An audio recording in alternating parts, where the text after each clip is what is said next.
Hello. Hello. How are you? I'm good, thank you. How are you? I'm all right, thank you. I am still recovering from our retreat, I think. Yes. Yeah, we had a little writing retreat for my birthday last week. And we wrote lots of words, but we did lots of talking as well. And a little bit of drinking, but not anything wild. No, nothing crazy that my mum would No, not agree with. No. no. It was like reward drinking, which probably should not be a thing. I don't encourage that. No, but it was lovely, wasn't it? It was really nice. I wrote tons and yeah, it was just ideal. And it was a lovely house. It was lovely. And Mm. I started my new book, which is exciting because it's a little bit of a not a genre change, but a bit of a different vibe Yeah, a for bit the of a next different one, vibe. which is Yeah, exciting. yeah. So And yeah. I was expecting my edits and I didn't get them. So I had like basically a free weekend to just write what I wanted. And I worked on two different things. I can't share the titles because the titles are so good. I don't want to Yeah. share them. No, don't want anyone to steal them. I don't know if they're going anywhere, but yeah, they're great titles. But I worked on both of those, which was really good for me. So yeah, it's Yeah, it was good fun. And actually, who I am reading, um, find it. Josh Winning, ah, lovely Josh Winning was on our retreat and he bought me a book for my birthday. And it's your favorite scary movie. And it's just it's like a documentary about Scream in a book. And it's got interviews with just loads of different people. It's got pictures in the middle, and I'm only a little bit into it, but I am loving it. And then I've noticed right at the back of the pictures, they've got some Scream 7 stills. oh, I didn't know about that. Yeah, and obviously, like you can't tell anything No. from them. Um, but it's just made me really excited for Scream 7. Excellent. Yeah. So who are you Excellent. reading? Well, it's funny you should pick a non-fiction because I also have a non-fiction. You're going to laugh when you see this, but I have been reading Vagabond by beautiful Tim Curry, my weird Oh, crush. yeah, I got it for Christmas and it's just everything I expected it to be. It's beautifully written. It's really easy to read because he is just such an interesting person. He just keeps dropping in like, oh yeah, that's where I got the inspiration for playing that clown. And, it's just brilliant. I love it. so did he write it? He did write it. Very Yeah. nice. Yeah. Just, and I was just flicking through because I always like to look at the back, like look at the acknowledgements or whatever. And on Yeah. the last page it says, so he's got the acknowledgements, and then on the last page it says about the author, and he's written in capital letters, haven't you been paying attention? Brilliant. Yeah. So yes, it's wonderful. And what have you been watching? Have you had time to watch anything? I have actually. I watched His and Hers on Netflix, which I think is an Alice Feeney book, and Mm. it was an adaptation. And oh, loved it. It was one of those adaptations. It's a limited series, so you knew it was going to end. There was no cliffhanger. Mm. It's not going to go on for season two. And sometimes I really appreciate that because I'm like, yes, we're done. And I got the twist about 10 minutes before it was revealed. Right. And then right at the end, there was another twist that I Oh, hadn't foreseen through the entire thing. And I was like, okay, well done. interesting. Yeah, it was really good. But the acting was so good. It's I can't remember the actor's name. He was in The Walking Dead. He was the best friend in The Walking Dead. The Right at the best. beginning, he was the Oh, when is it? I can't remember his name. When Andrew Lincoln wakes up and he goes and refines his family and he realizes that his best He's friend has been having an affair with his wife. It's Yes, that guy. I know exactly who you're talking about because Kirk is watching. The Punisher at the moment, and And he's he's in in that. that. Yeah. He is just so excellent in every single thing that he's in. Yeah. He always gets it. He always delivers, that guy. But I So hated good. him so much in The Yeah. Walking Dead. I hated him. And Yeah. I loved him in this. He was really good. Yeah, really good cast. What's Um, his name? John Bernthal. oh, I would never have got that. No, but he's just brilliant in everything. Yeah, but they were all really good. It was just a real kind of classy adaptation. And I would Mm. like, you would just be delighted if that's how you watched your book come to life on screen. Did we have somebody recently mention an Alice Feeney book? Karen McManus, I she thought she was did. reading one. Yeah. Yeah, yeah. So I see why Well, now. good Yeah, for Alice Feeney, I I know. say. I started watching, I can never say the name correctly, Pluribus. Oh, yeah. Pluribus. Yeah, we started watching that the other day because there's been a lot of buzz about it, and I Yeah. can see why. Okay. But I was being really annoying because I'm ruining it for everybody because I was like, that scene could have been a bit shorter. Or, like, why would you? But the setup of it is brilliant. So I'm really interested to see where it's going. And I understand why Meleva likes it so much as well, because she's right, it is very her sort of thing. Is it a bit sci-fi, a bit techy? Not techie, but it is kind of. Is it too sci-fi for me? No, I don't think it would be. I don't think it would be. Okay. It's like accessible science fiction. I suspect we're heading into some kind of um what's the word? Apocalyptic. I don't know. I don't know what's going on, Hmm. but it's good. I recommend it. So Okay. I will add it to my list. I'm halfway through one now, but I'll save it for next time we chat because I'll have nearly finished it then, maybe. yeah. Okay, so today we are joined by an author that I have followed online for years and years and years, and who was kind of being published while I was trying to be a writer. So I always felt like a grown up writer compared to me. And now that I've met her and she's just bonkers, um, I do kind of still feel like that, but she's also, I think she's got a reputation as like the friendliest person in YA publishing. And I Oh, think it's probably true. Um, that's nice. I chaired her last year and she was just absolutely gorgeous. And it's Katherine Webber. She is a best-selling, award-winning author, and since 2017, she's published over 20 books. And in fact, when I interviewed her, I think she was up to 26. Wow. I know. So she doesn't just write YA. So she does the Twin Crowns trilogy with her sister-in-law and best friend. And she's not just known for those, but she does younger fiction, and she writes those with her husband, Kevin. And they met while they were at university in Hong Kong. So that's what Katherine and I bonded over immediately, because we figured out that when I was at university in Hong Kong, I went home and about a month later, she arrived. So Oh, even though we went to different universities over there, we were at the same nightclubs. It was just, we had a really good kind of catch up. So she's my Hong Kong friend. She's from Southern California, but she lives in London with her husband and two daughters. And I am about to let her in. Yay. Hello. Hi, I'm so excited to be here. Thank you for having me. You're very welcome. What are you working on at the minute? Before we dive into kind of more about you, give us a little quick hint, because we're here to talk Yeah. about a specific book. So I am currently working on Sweet Hunger, which is my next solo YA. It is a romantasy reimagining of Hansel and Gretel. Quick asterisk there. There is no incest. The characters are aged up.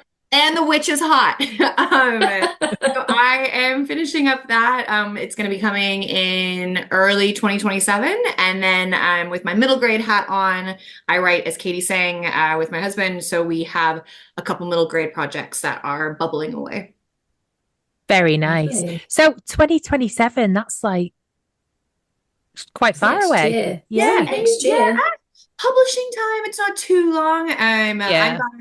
I'm glad to have a bit of a lead up time for it. And so yeah, this year I've got two middle grades coming, and then yeah, early 2027 for Sweet Hunger. So, it just means that in this coming Christmas, I can be really obnoxious with all my gingerbread like accessories. Product placement all the time. Excellent. Love it. So I have done your intro, and I was telling Georgia that we discovered that we kind of passed in the night in Yeah. Hong Kong, which was like 2007, 2008.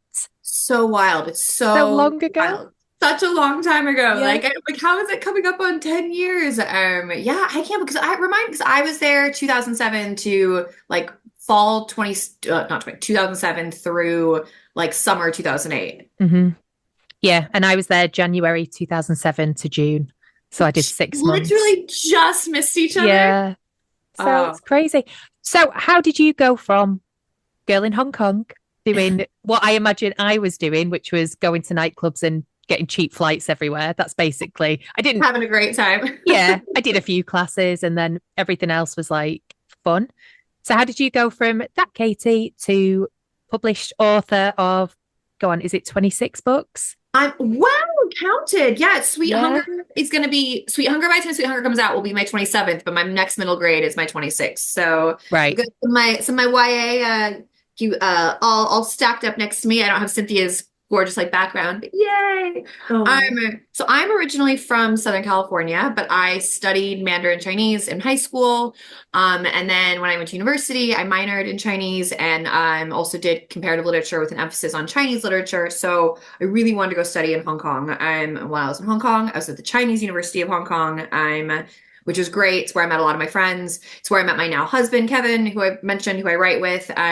So we were there for, that 1 year studying. And I went back and graduated. And I loved Hong Kong so much. We went back there to work in our 20s.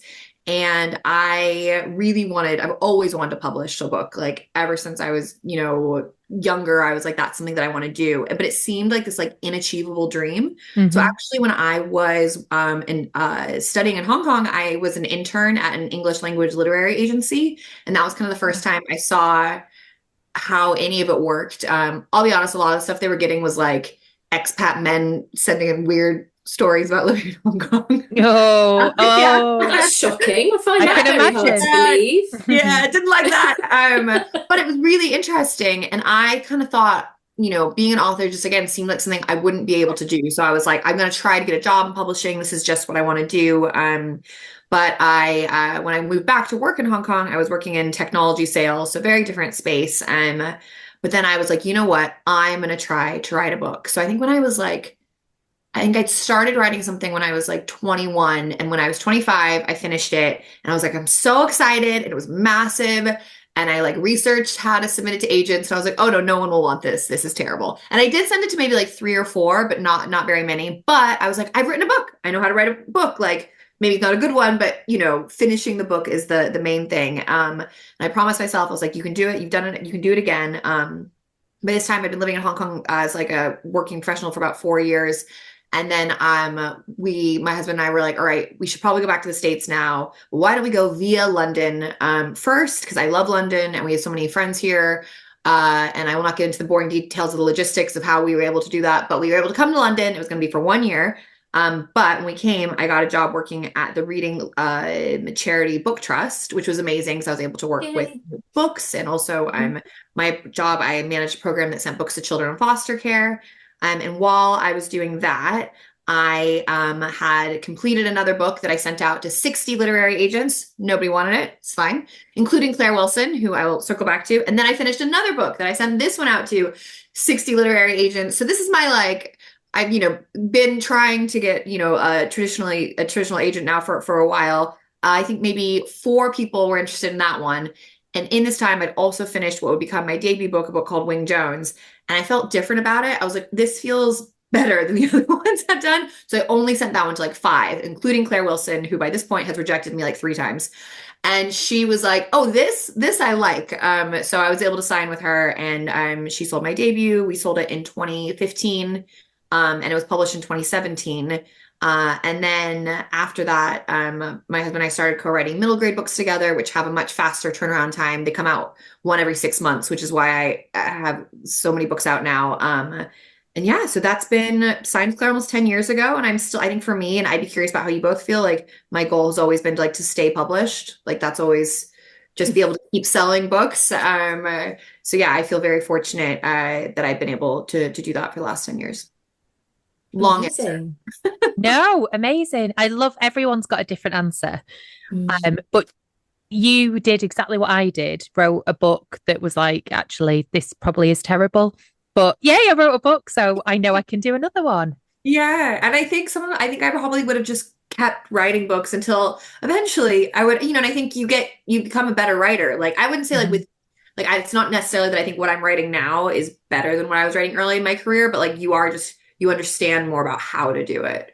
Yeah. And just that whole thing of, if anyone who doesn't know, when you are trying to get an agent, you send off the first 3 chapters and you've got to like hook somebody's interest with those 3 chapters. And you learn a bit better about, right, okay, what can I throw in at the end of this third chapter? Or whereas the first time you just like, you might still be like describing what the character looks like and what the, and you can probably get away with that when you're published, or if the genre lends itself to it, like fantasy will lend itself a little bit more. I think if I wrote a thriller and I'm still describing the character's emotional state by the end of chapter 3, it's going to be very exciting. So yeah, you just learn and you do get a little bit better, but it doesn't mean that the way that you write changes at its kind of core. Yeah, no, exactly. Yeah, you do feel like you get conditioned to the 3 chapter thing when you're writing. I still do it. Stays with you. Yeah, it does. Because I wrote some for readers as well, so that makes sense. Exactly. Yeah. You're like, I need a dead body. I need a dead body by the 3rd chapter. That's what I think all the time. Yeah, if nobody's died, you think 1st chapter dead body. Yeah. Well, you got to kick it off, haven't you? You know. Something's got to have happened. It's so funny because I'll get about 20,000 words in, maybe about halfway, and I always go to Georgia. Oh, it's so boring. Like I don't even know what I've written so far. It's really boring. And then you look back and I'm like, actually, there's been a murder, there's been this, there's been that. Someone's in like dire death. Like, actually, it's okay. Yeah. I think it's quick enough. But that process of writing, when it feels slow, you assume that the book is slow. Yes. Yeah, when it's hard to, because, I love writing, but sometimes I actually, what I'll say, I've become slower as I've gotten further on in my career. I used to be able to be one of those people who could like draft, thousands of words, in a day. And I do not have that talent anymore. But that's probably just life, is it? Yeah. So many books, so many projects, you've got a family, all of those different things. Yeah. And I think I'm more, I don't know if I'd be curious if you both have this. I think I'm more critical of my own writing now, which sometimes can be it can slow you down a little bit. Yeah. Yeah. Yeah. You just think that you're just terrible. You think, why am I doing this? This is awful. This is trash. Garbage. Yeah, it's not. Basically. It's not. You got to fight through that feeling. I'm sure you guys writers and aspiring authors who listen. So yeah, you just have to fight through that feeling. Like I said, I've written a lot of books and every time I sit down, I'm like, how do I do this? Yeah, I'm like that at the minute. And I think I've got quite good at just writing it and then not looking at it. Like I'm not allowed to look back. So I might let myself tinker with say if I stop halfway through a chapter, then I might let myself have a little look at the start of that chapter because I've got to finish it off. So if I'm going to make any changes, it's going to like directly affect the end of the chapter. But generally, I try and write a chapter and then finish. So then I'm not allowed to look back. Yeah. And until the very end. And if I get halfway through and I'm like, you know what, I need to change this thing earlier, I just write like I've already changed it. Yeah. And then, because otherwise you can go back to the beginning over and over and over again. Like you just got to get the thing down. It just has to exist. And then that's such a smart way of going. I could also never write a thriller. My brain does not work like that. I'm so impressed. I also like anytime I read a thriller, like I'm shocked by everything. That's ideal. So the closest I like did like almost an accidental thriller. My third solo YA novel. It's called The Revelry, and it's about these two best friends who go to this mysterious party that always happens every year. And the morning after, neither of them can really remember what happened, and one of them is convinced that they are now linked on a curse. That like when a good thing happens to another, a bad thing happens to the other one, and so she's trying to figure out like what happened. So it's like lightly supernatural, set in the woods. But some people described it as a thriller because I guess the thriller element is she doesn't remember what happened and she's trying to piece back, like going backwards. But I was like, what? So, yeah, I am in awe of that level of like plotting that thriller authors are able to do. It's so funny because then I'll be here going, plot? What's that? Like, I'm a lot better now, but I never set out to write a thriller. I wrote a horror, like a teen horror. And then as soon as it was being sold, it was like, yeah, it's a thriller. And I was like, oh, okay, That that's works. fine. Because my first one was supernatural. It had that twist at the end. And it does say on the back, has a supernatural twist. And then people still complained on Goodreads that it had a supernatural twist. But anyway, and then I wrote a straight thriller. But again, I saw it more of like a 90s horror slasher, kind of scream urban legend type thing. But it was a thriller. And I think it's just wherever the market is, you are kind of molded into that a little bit, maybe. But yeah. So yeah, also an accidental thriller writer. I love that. So you said you wrote your first book like in your 20s, but you had always wanted to get published. Were you like a massive reader when you were a kid then? Yeah, huge reader. Always loved reading. And always loved like I like played Barbies till I was like 13, 14 because it's just storytelling. And then like I basically went from Barbies to playing Sims, which again was just I love Sims. Love it. I know. Oh, I've not played in so many years, but I do think it's good for storytellers. And oh my goodness, slight side tangent. So I didn't have Sylvanian families growing up. They weren't really a thing in America. And my daughters have gotten into them. This Christmas was a big Sylvanian family Christmas for us. Oh, I'm obsessed. I'm always like setting them up in little things, making up stories about them. And I've just found out that you can get like discounted ones on Vinted. So I've been off social media because I've been trying to finish a book, Sweet Hunger. And instead I've been what I get my dopamine hits on is like haggling for like a tiny rabbit and his like little gardening kit on Vinted. That's where I've been. Yeah, there's an element of feeling in control of something when you set up a Sylvanian like bakery or something. You're like, this is just making me feel so much better. But then you don't want the children to touch it and ruin it. You're like, this is my bakery. But I think but like kind of going back to like what you said about, wanting to be an author, like I just always have loved all storytelling. And I think like from playing games and stuff like that. And I love film and TV and stuff as well, but like books have always been my favorite form of storytelling. So yeah, I was always, like I said, felt like an unachievable dream. Like now, like I, as a middle grade author, I go into schools all the time, but I never had an author visit. Like I can't even imagine what that would have been like. The first author I actually met in a signing queue which this is a good one. It was when I was 20. And I met 21, and I met Margaret Atwood in a signing queue. Oh wow. And that's a good one. But they gave you the post-it and I didn't understand. They were like, here's the thing. So I wrote to Katie, so nice to meet you, a fellow reader. And God bless her, she wrote the whole thing. I didn't understand that I was just supposed to I was like, oh, I get to dedicate my own book to myself. Oh wow. Oh. Cynthia, can you remember who the first author you ever met was? No, I don't think I can. I'm really lucky because I work in a library. So when I first started, we had a massive training thing for all staff. We'd have like a children's fiction day, and everyone would come together and you'd all be in groups and you'd be assigned different books to read, different titles that had been published that year. It was wonderful. It was when their libraries had staff and funding. And the first year at that children's fiction day, we had Mallory Blackman come along. Oh, that's a good one. And she was wonderful. And it was around the time of Noughts and Crosses, and it was just fantastic. She was brilliant. I love, that's incredible. It does. Yeah. I hope now for like young people, it seems like authors feel more like of an accessible thing. I think part of that is also social media, for better or for worse. But like, I remember when I was living in Hong Kong, the second time around, this was before Twitter was a, firestorm, and you could just find, and like, I would read a book and then I would look up the author and I could say, I loved your book. And it was so cool, like to be able to have that access. Yeah. It was good. Oh, RIP Twitter. Yeah. And now we have the access of people being like, here's a beautiful flat lay of your book. And then below it, I'm going to say all the things I hated about it. Yeah. What is that? I'm going to tag you in a 2-star review with a really gorgeous photo. Gorgeous picture. Why put the effort in?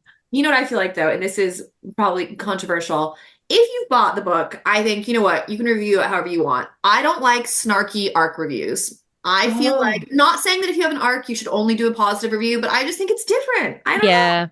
Anyway. You're so right. No, I think you're right, because I was having a conversation very similar to this with somebody recently. Because it's free, people just think, oh, I'll give it a go. It's and that whole it's not something free in exchange for a, But it's not something that they would normally go for, so it doesn't speak to them. They're not the right person because they haven't like saved and like gone into the shop and picked it and looked at the cover and all that. And those early reviews are so much, you feel them more as an author. I don't check my Goodreads anymore. Occasionally when I have a new book out, I'll kind of dip in just to get a sense of it. And then I was like, but that also anyway, but obviously readers can review things however they like. Saying this for legal reasons. They can. Yeah, please leave nice reviews, everyone who's doing free ARCs for us. Somebody did get an ARC of mine and gave it 3 stars. And like and then went and copied and pasted it on every single platform that you could. So I'm like, just leave it on Goodreads. Like the level of time. But it's on Waterstones and it's on Amazon and it's just everywhere. And I'm like, if the people who wrote really nice reviews would do that, that would be lovely. But it's part of the, I think one of the things that I really am happy about being in the stage of my career that I'm at is like, I remember when I was a debut, it felt like my entire career depended on this one book and every review was going to mean so much. And now I'm like, oh, you didn't like that one, maybe you'll like this one. Don't like this one, maybe you'll like that one. I don't know. And I think that has been a reassuring thing. Like I mean, I still of course care what my readers think, but I also care about the readers who are going to enjoy it more. Yeah. And I think we do get so tied up in the whole social media aspect of this is the new book. Please like it. Please like it. And you forget that someone in a library somewhere is seeing your book from 5-6 years ago and going, oh, that looks good. And then they might pick it up and it might be their most favorite thing ever. Oh, we've kind of for librarians. I'm so glad George, you're librarians and libraries. Yay. Yay. I got my PLR today, actually. So great. Love which PLR. Is very nice. Yes. Libraries are the best. They are. They really are.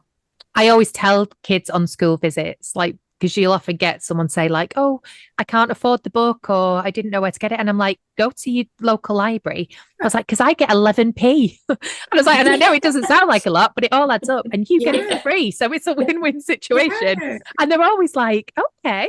So spreading the word. Yeah. So you've brought some research to talk to us about.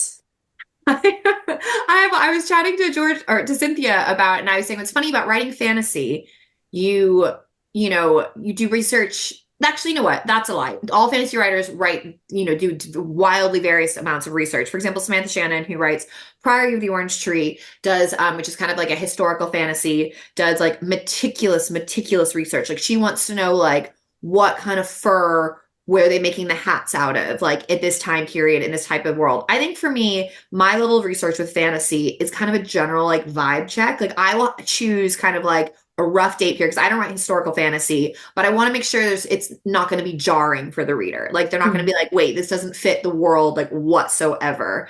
But it's it's funny the kind of things that can send you down little like research rabbit holes. And then with writing Sweet Hunger, I obviously have read, the original Hansel and Gretel, but also I was like trying to make sure again that I wanted it to feel realistic, even though there is a literal gingerbread house in the woods. But I still, I feel like if you have laid enough things that feel real, then when you introduce the fantastical, the reader's going to be like, okay, I can, I can go along with this. One of my kind of funnier things. So in Sweet Hunger, the pitch is so Hazel and Gray, those are my equivalent of Hansel and Gretel, and sister and brother. Hazel and Gray go into the woods as children, so much so the same as the original story. However, they're when they're captured by the witch, only Gray escapes, not Hazel. So she kind of like sacrifices herself as the older sister, and he manages to get back to the village, and he's traumatized. 10 years on, he knows his sister, or he senses his sister is still alive, still in the woods, and he's like, I've got to get back and like try to save her. He's been trying to get back, trying to get back. But now, this key, no longer a child. He's 18, very handsome, and he's a woodcutter. And he's like, so I was doing loads of research about like axe cutting and like how to chop down trees and like, how to hold an axe and like the right names for an axe. And so that led me down a whole crazy thing. But I do now know. And he, this is a slight spoiler, but he does find his way back, but the witch is not as he remembered. The witch is hot. So that was an interesting, like having to research the weaponry, but I was just like, I want to make sure if I'm describing how he is swinging an axe or how he's chopping a tree, you want it to feel accurate. And then I did like another kind of real rabbit hole deep dive was, so again, the House of Gingerbread, but I was like, okay, where are they getting their sugar from? Like, we don't have like cane plantations. Like, what are the ways you can make sugar? And I would want it, there's a cage of bones. So actually kind of linking these two things, which I thought was so interesting. They used to refine sugar by like putting it through burned bones. Also water, weirdly. So yeah, I think and it's still, if you Google it now, like to make the sugar white, they do something where they like put it in a bone and burn it, or they put it through burnt charcoal bones and it like bleaches the color out. So that still does happen in some parts of the world. So certain types of sugar is not vegan because it comes through this like bone process. Yeah. That's like, were we talking, Cynthia, last weekend about wine being filtered through some kind of gut? Fish guts. Fish guts. Yeah, That's so it. not all wine is vegan. You have to get like a special, I don't know what they do it within vegan wine, but yeah. Wait, that's why, because I've seen that it says vegan wine. So not vegan wine, it's because it goes through fish guts. I think so, yeah. Because But we were saying like we were like, what? They haven't been like, should we try a different type of gut, guys? Like, no, fish is definitely the way to go. Like, we've tried rat gut, we've tried, Goodness. That's wild. Wine is another one I always think of when I'm writing fantasy, when I'm like, and they're drinking their wine. I'm like, where are they getting their wine from? And again, like, everyone had wine. Yeah, everyone had wine. Or even think too, even with gingerbread, because the thing is, so like spices were, of course, like again, historically, like spices were really rare, and like a whole thing with the spice trade. And I'm like, I got a gingerbread house. These guys need access to gingerbread, and that kind of thing. So that, in terms of my research, I'm just kind of thinking about it from like a world building way and thinking of like, again, I'm not going to get into like a huge description of like, and then this was the trading routes that they used, but I want it to feel like, you need to know, there is believable. There is one moment where I'm kind of poking fun at myself, where there's a scene in Sweet Hunger. Oh, this is the first time I've spoken about it. Exclusive, everyone. Yeah. Exclusive. But there's a scene where he's having to take a bath in the cauldron. I thought it was very funny. And he's like, where does the water come from? And the witch looks at him and she's like, we're in a house of gingerbread and you want to know where the water comes from? You want to know about the plumbing? Yeah. So I do think about the plumbing, though. I try to think about it, because I think when you're writing, again, fantasy, whenever, and especially people like kissing or whatever, I'm like, everyone's going to be bathed. None of this, like, no one's showered or had a bath for, months at a time. Game of Thrones style. Yeah. There's a lot of like rivers and, hot springs and ponds. And I think that when you're not writing a contemporary, that's always a front of my mind, is how am I keeping everyone hygienic? Yeah. That's brilliant. To do any axe cutting or throwing or anything yourself? No, I was talking to my publisher about it, and they were like, that might be like a fun, like, thing to do with like influencers or I was just going to say that. Yeah. I think me with an axe would be a very bad idea. I don't even I like to cook, but I'm scared of sharp knives. So like, I'm not good at that. But I have held an axe, so I've got that. Yeah, you've got an idea. Yeah. I am also not allowed to do things like axe throwing. No, it would just not end well. Like, when I was doing javelin at high school, I went to throw it and I hit myself on the back of the head with it. Same story, Cynthia. Really? Yeah, that happened to me as well. No. That's why you're not allowed to wear earrings when you do sport like PE, in case you catch it. Both out here throwing javelins. That's so impressive. Yeah. Oh, not I really. held it at an angle and then threw it. It just bang on the back of my head, and I didn't know what was happening for quite some time. And then another, I mean, this might explain a lot about me. Another PE session, the netball post fell down and bunged on my head as well. No. Yeah. I played netball when I was like in my early 20s, and a girl ran directly into the post, but like directly into it. But you know, when she pulled back, it was like you could see the Tweety birds. Oh, She no. just like she Yeah. just crumpled. It was just, and then she's like, "I'm fine, I'll carry on." But like, no, So you would just knocked yourself out. I didn't know what netball was until I moved to this country, and then I Oh didn't yeah.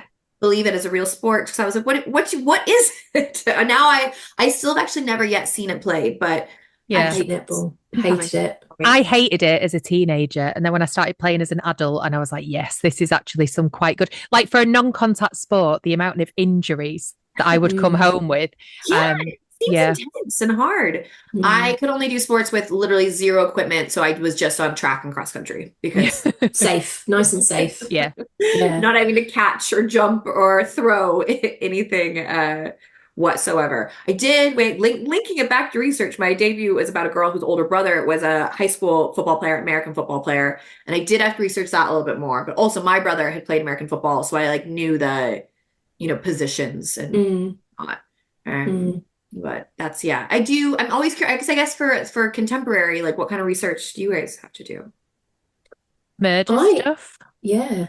I've been not researching vampires, coming up with like because I'm writing about a vampire and I'm like, what rules do I want to make for myself? Yeah. And I was looking up the name, like the big vein, where vampires drink from. Yes. And I'm no biologist, but I read that is like the blood in your neck. The jugular.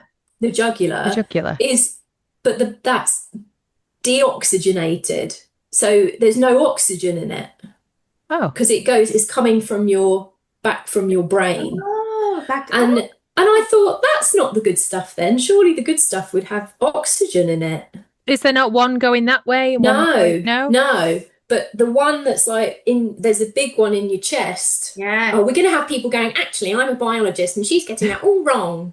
There's a big one in your chest, which is the blood is oxygenated. It's nearer to the aortic pump. And I thought, well, surely that would taste better. So I've been exploring that, which has been quite interesting. I like that. I've been doing a lot of research about hearts because in Sweet Hunger, they say the only way to kill a witch is to take their heart. And then also the witches, the reason that Hazel's been kept alive all this time is because once every 10 years at like the specific autumn equinox, yada yada, magical timeline, they need to pull a heart out and devour it. But the heart has to be made ready, and it takes about 10 years, which is why they have to start with a child, and then 10 years on, they're like, right now the heart is ready. But like I was like, how. Like, just trying to figure out like how if you're going to remove someone's heart, like what is that going to be like? What do you do with the lungs?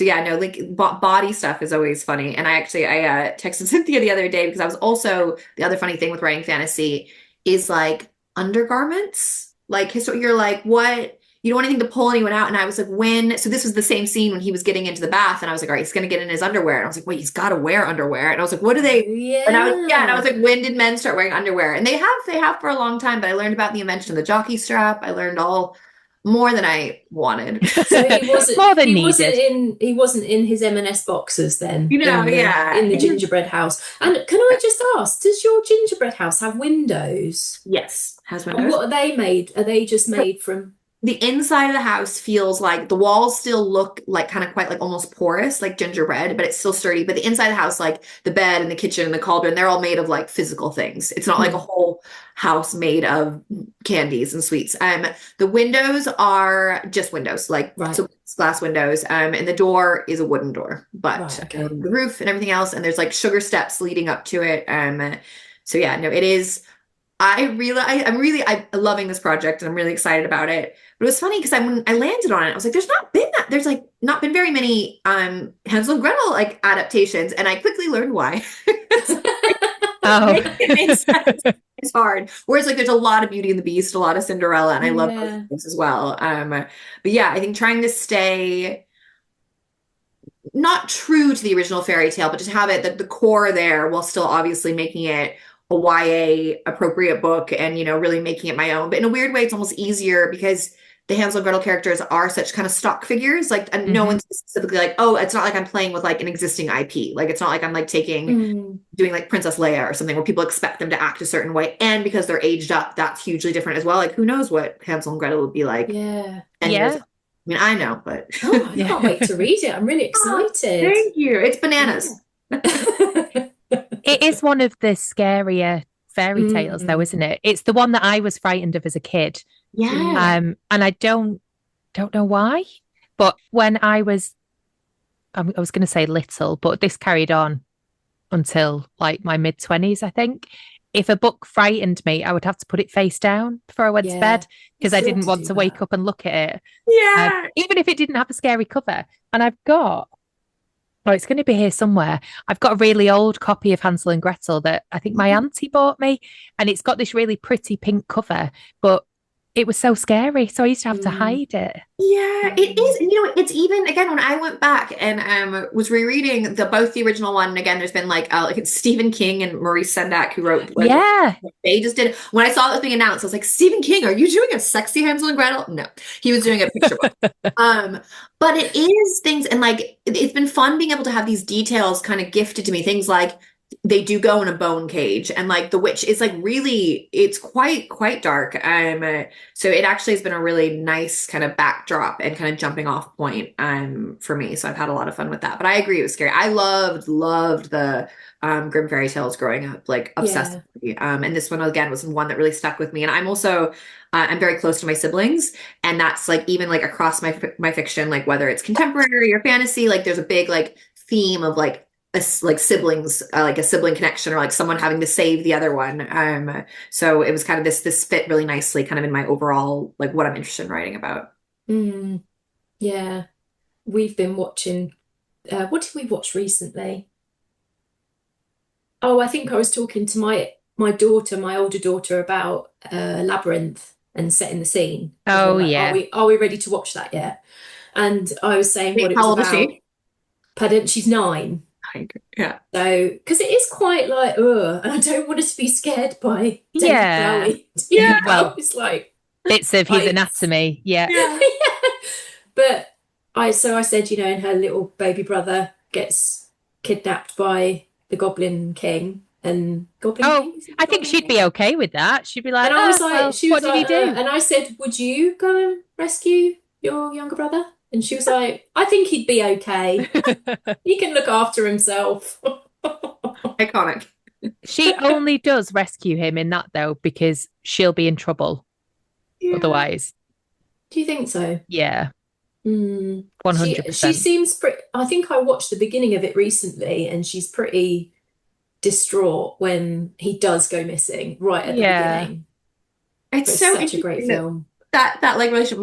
My 2 daughters, I have one who's 6 and the other one who's 4, and the 6-year-old really feels so much responsibility for the 4-year-old. Like we went and saw ballet shoes over the weekend at the National Theater, and my little younger one was like zooming around the lobby, and Evie, my oldest, was like, "Mommy, am I in charge of her?" And I was like, "No, it's okay." Oh, that's so cute. Yeah, but I love sibling dynamics in a book. I think it makes for really interesting thing to explore. And also, you know, like kind of we were talking about earlier, Cynthia, when you were saying like how you're like, you know, what's happening, something needs to happen, there needs to be a dead body, if you're kind of like there's like immediate tension there where you're like, oh well, I've got to go save the sibling, or I've got to you know do whatever. I've just been on a run of actually reading thrillers for people. I've just been sent Beth is Dead, the Oh yeah, Not Little Red Riding Hood, The Little Women Little Women. kind of modern retelling. It's interesting because it really just is them the same character names and everything in modern times, which again, like I'm obviously doing a kind of retelling, but I was like, oh, that's a like a whole level deeper, like taking quite like existing like personalities and stuff. So that's why Dead Sister. And then also but I'm really enjoying by Jenny Pearson. It's her YA debut, Drop Dead Dead. There we go. Yeah. What's it called? Drop Dead Famous. Not Drop Dead Dead. Drop Dead Dead. Yeah, but that also is about a sister, so and it's really good. Okay, that's second on my list because I've got very... Juno Dawson to read first, which is exciting. Nice ones coming out. Yeah, I'm really. I'd read Jenny's middle grade stuff and loved it, but this was I'm really enjoying her kind of take on a YA thriller. Oh, that's good. I'm excited for it. I met Jenny very briefly at the end of a HarperCollins party. So you were married. Don't know if she remembers. Everyone's feeling merry. Yeah. But we had the same Barrington Stoke editor who was like, you need to go and find Jenny Pearson because you guys will just get on. Get along. We kind of said hi and bye, and that was it. We'll have to arrange. Well, now that she is in her thriller space, you guys will obviously have to. I'll chair an event with you. I'm putting that out there. Yeah, that sounds good. There's a lot of thrillers coming out this year actually, so that would be really good panel events. Yeah. Thinking ahead. Yeah, I'm sure there's somebody listening who can make this happen. Yeah, surely. Well, I'll make it happen if not. Yeah, exactly. That's what we're good at, isn't it? I think between the two of you, you could probably make it. Yeah, we'll pull it off. That's it. Just tell people that is what will happen. Yeah. Well, I think what's nice, but I love chairing events because often, like, even though I'm not a thriller writer, I like reading them, and so I think it'd be like it's always so fun for me to get to like be in a different space, like talking about books that aren't exactly like what I write, but like just being able to ask authors questions. It's so fun.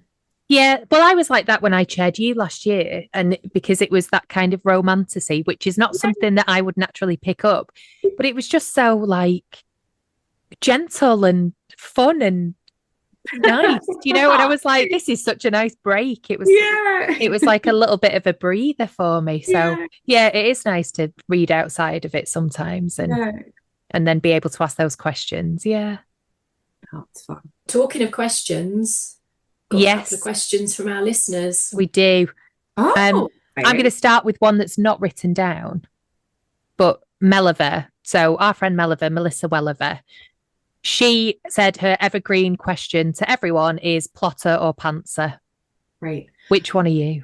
So it depends a little bit on the book. I think I'm a little bit of a mix. When I'm co-authoring, so for example, Twin Crowns, that trilogy I co-wrote with my sister-in-law, who, speaking about how I'm close to my siblings, because I introduced her to my brother, and then they fell in love and got married, and then we wrote Twin Crowns together.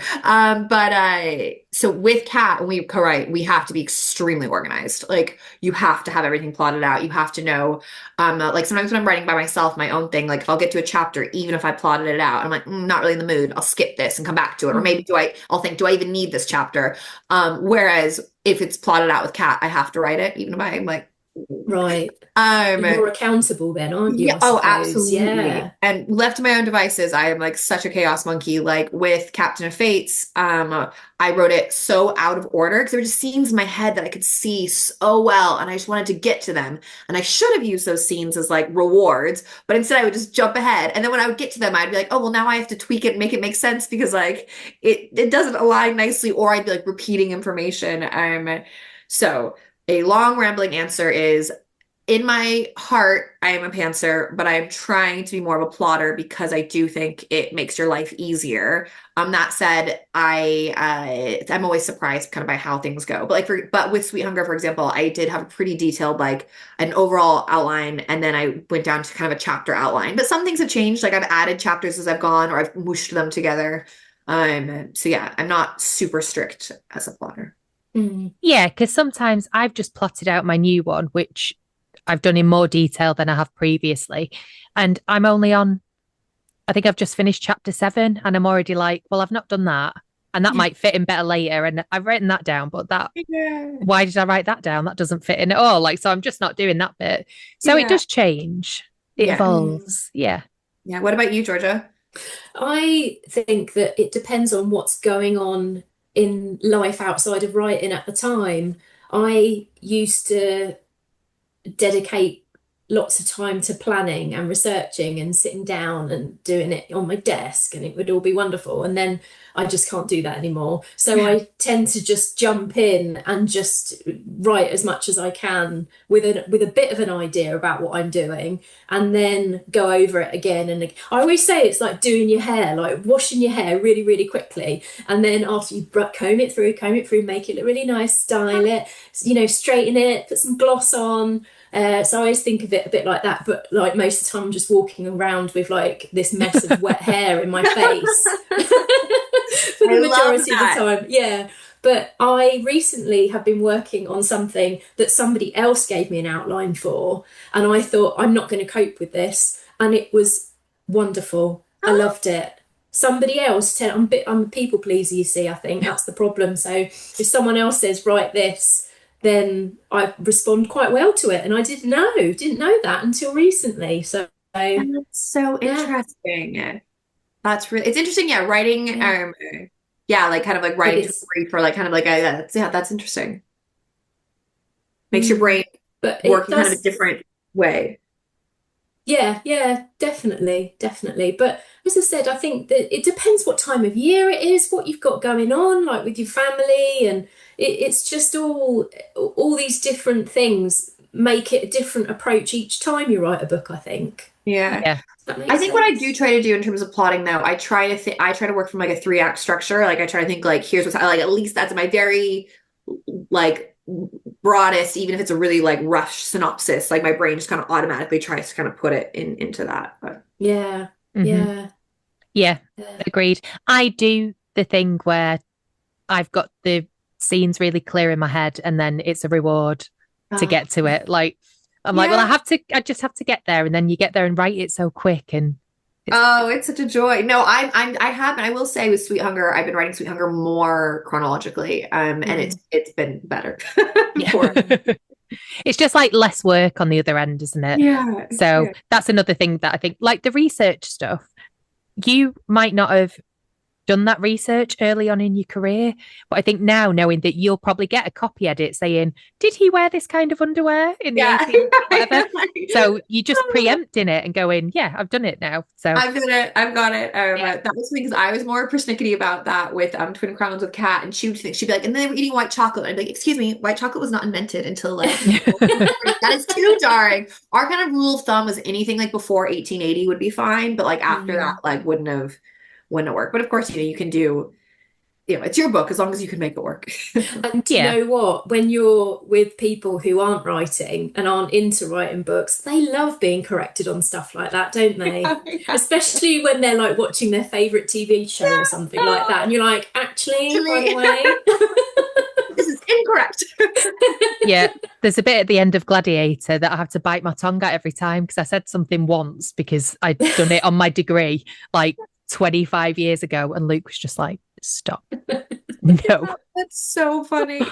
The thing that always gets me, TV shows like in the 80s and 90s in particular, is when somebody has got to do some research and they're like, oh, and next thing they're in a library and they're at a microfilm reader and they go straight to the article that they're looking for. Now, I don't know if you've ever used a microfilm reader to look through newspapers, but it doesn't work like that. You're sitting and you're like scrolling through.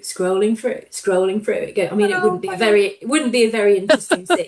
It would be a bit boring. Yeah, it would be a bit. But like every time like something like that comes on, my husband's like, you don't have to say it. I do know now. I love that. But anyway, sorry, back to our questions. That was a good one. Yeah, go on, just do one more. We've got one. So can you, sorry, I've got it written down here. Can you summarize the vibes of Sweet Hunger in 3 words? Oh,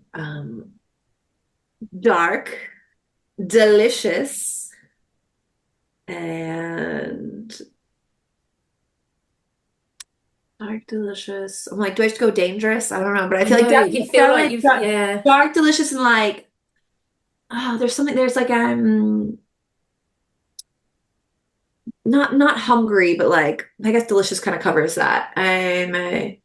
Oh, revenge, like vengeful. Oh, good. Yeah, vengeful. Because that's one really interesting. Actually, I think about this a lot with Gray, the because he's like wants to kill the witch, like really wants to. And I've never written. Usually, I write quite like himbo, like cinnamon roll boy characters, or really love like Shenlo and Twin Crowns. So my favorite fictional men I've ever written. I'm obsessed with him. He's like so he's like he's a bandit, but he's like charming, kind of mischievous, and like Gray is going with his axe. And I was like, am I writing an axe murder?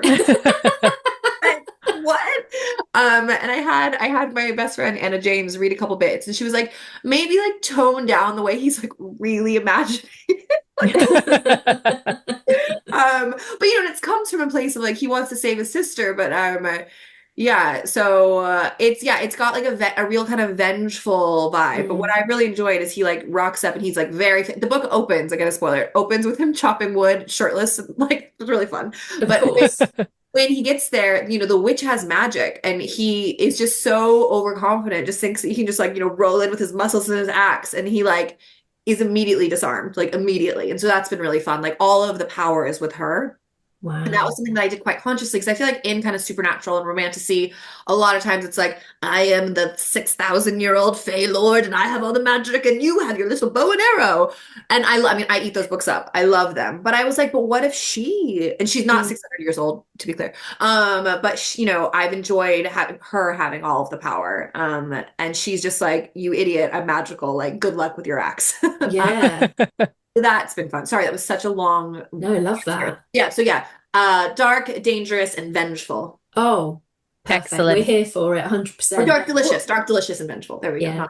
And what are you reading at the moment if you have time to read anything? I love to read. I feel like I get twitchy if I'm not reading. I know some people don't read while they're drafting. I am quite literally always on deadline, so like, I wouldn't be able to. But what I just like I said, I really love the Jenny Pearson. I'm a Drop Dead Famous. Loved that. I also read an early copy of it's a romantasy coming out called Reap and Sow by Charlotte B. Plum. Oh, yeah. And sensational. And it's Okay. like getting loads of buzz. And sometimes you're like, is this going to be good? I don't know. And this was like, I was like, oh, this deserves everything. It's so good. It's about a girl and her two brothers. Again, that kind of dynamic which I'm interested in. And they will live and work in a like antique shop. But actually what they do is in the basement of the antique shop, there's this creepy mirror and they can summon a demon out of it. And they summon the demon when people come in and they want to do a deal with the demon. What the demon wants is years of life. So they'll be like, and it'll do some sort of trade. They'll be like, oh, give me 10 years of your life. And they'll be like, I want to get revenge on this person or I want to be rich or whatever. But it's always like a damned deal. Like it never really works. Anyway, her brothers get taken and she, because they're illegal what they're doing these demon dealings. And so she has to go find another demon and she does a deal with him. And this demon is hot. And he's also a shapeshifter. And the world was so good. And it felt so like such a fun, kind of fresh idea. But yeah, I was obsessed, like really, really good. So I love that. And then I just started I've read 2 adult books by Cecilia Pym. She wrote a book called Wandering Souls, which was gorgeous, about Vietnamese refugees. But her new book, Celestial Lights, is about someone who is going to space, going to Mars. And it's about like how he got there and his relationship back on Earth. And like, so very different style than like the romantasy and stuff, but I'm loving it. So those are my recent things that I've loved. Lovely. Reap and Sow is penguins, isn't it? Because at Yalk, the House of YA stand, With all that. it was set up like Reap and Sow. Yeah, so it's like an old antique shop. And actually, I got sent the synopsis for it because of the next thing that I'm working on. Ooh. Yeah, so it was one of those like just to make sure it doesn't overlap in any way because my next one is slightly still got like a murder mystery in it, still a more bit of a thriller. magical. A little magical. It's just really dark at the moment, really dark. Very horror. Ooh, But, I'm excited. So if I hadn't have heard of that book already, like you would have seen panic in my eyes when you started talking about that. Because it's always the way, isn't it? You get this idea and then you see a book that's been announced and it's then like Stephen King says he's doing Hansel and Gretel. yeah, exactly. It will never sell. Yeah. Stephen King's So no, it's, I did buy it as soon as it came out. I bought it for and it's it was actually, I found it really useful just seeing what he had done, and it's just picture book, so it's different audience, but it was useful for me. He's always very good. So there's just so many good things that I want to read. There was something else that I did. It just started. I loved. I don't know if you guys and you'll like this, Cynthia, because it's kind of horror adjacent. If you've read Eliza Clark's short story collection, She's Always Hungry. No. It just came out last year and it's so good. So she wrote two kind of she did Boy Parts and Penance, which are both kind of thrillery. Okay. Yes, yeah. Did you say Eliza Clark? Yeah. Yes. And I love those. But the short story collection is so weird in the and it's much more like trigger warnings galore in terms of like body horror, all sorts of stuff. Like not one to read while eating, maybe. But okay. That's been one of my like top. You know what's so nice when you have a book that you really love and people are like, can you recommend something for me? And you're like, yes. Yeah. I've got it. Yeah. So that, the Charlotte B. Plum, and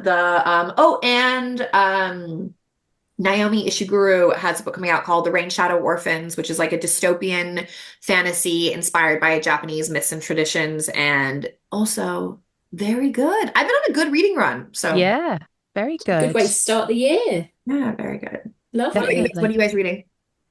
We talked about it a minute ago. So I'm on a non-fiction about Scream. Oh, fun. Yeah. So it's like a documentary in a book, which I'm sure has a name. Like non-fiction book. Is that just the name? Non-fiction, yeah. And Josh, I keep wanting to watch it. When Josh, Josh Winning said that he listened to it, and it's Roger Jackson reading it, who is Ghostface. So he did the audiobook. I might have to do the audio because it's a treat. I'm finding it difficult to just have time to read little bits of it, but audio I can like go about my day and listen. Yeah. I'm reading Tim Curry's autobiography because he's my absolute favorite, and it's just gorgeous. I'm loving every minute of it. So it's George's weird crush.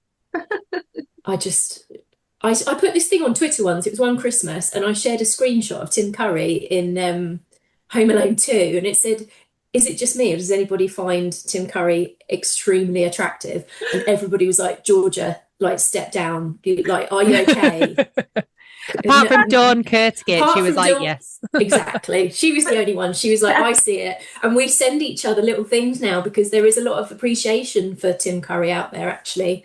I love it. That's like so hear me out, the hear me out, and then you say so I say Sweet Hunger is my hear me out book. I'm like, so what if I remember pitching it to my agent, and I called her and I was like, so Hansel and Gretel? And she was like, and I was like, famously children, famously siblings, but what if I love that. Yeah, I love it. I think everyone should have a hear me out book. Yeah, definitely. Yeah. This was so fun. Thank you for having me on.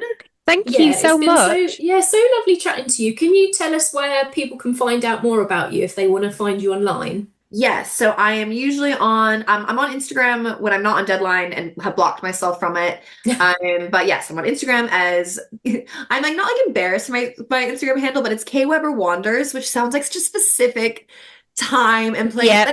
Change it because it's very Pinterest, like very 2012. Pinterest. Exactly, which is when I think I got it. And also it's because my Twitter at the time was K Webber Writes, because I thought that was like clever. And I was like, but Instagram was going to be like, pictures of me traveling. That's when I did it. And then I think I had another something, and it was K Webber Reads. So I was like, I read, write, and wander. that. And you do. You still do that. Person, yes. Less the wandering now, but it is really that kind of Pinteresty, the like bio, like not all who wander are lost kind of. Yes. Have you got the tattoo though? Have you got the compass tattoo? No. So funny. I don't, but that's neither do I. Just to put that, I wasn't going to go me too. But that was a very specific. Yes, but you can find me as K Webber Wanders on Instagram, and that pretty much, I have such a defunct website that so many author friends are like, Katie, it says Katie's second book is coming in 2018 to give you an idea of how behind that is. But I will say the Waterstones landing page for like if you click on me as an author, that's really up to date. Yeah, we'll link to that in the Yeah. notes for this show. So Yeah, but other than people that, will and see then that. Instagram, and then I go to a lot of I'm always lurking around book events and stuff. So that's Lovely. Thank you so Thank you. much. thanks. Yeah, it's been Good luck with the fantastic. deadlines. Thank Yes. you. And we Bye. can't wait for Sweet Hunger. Wait, Bye. do I stay on? What happens now? Browser history deleted.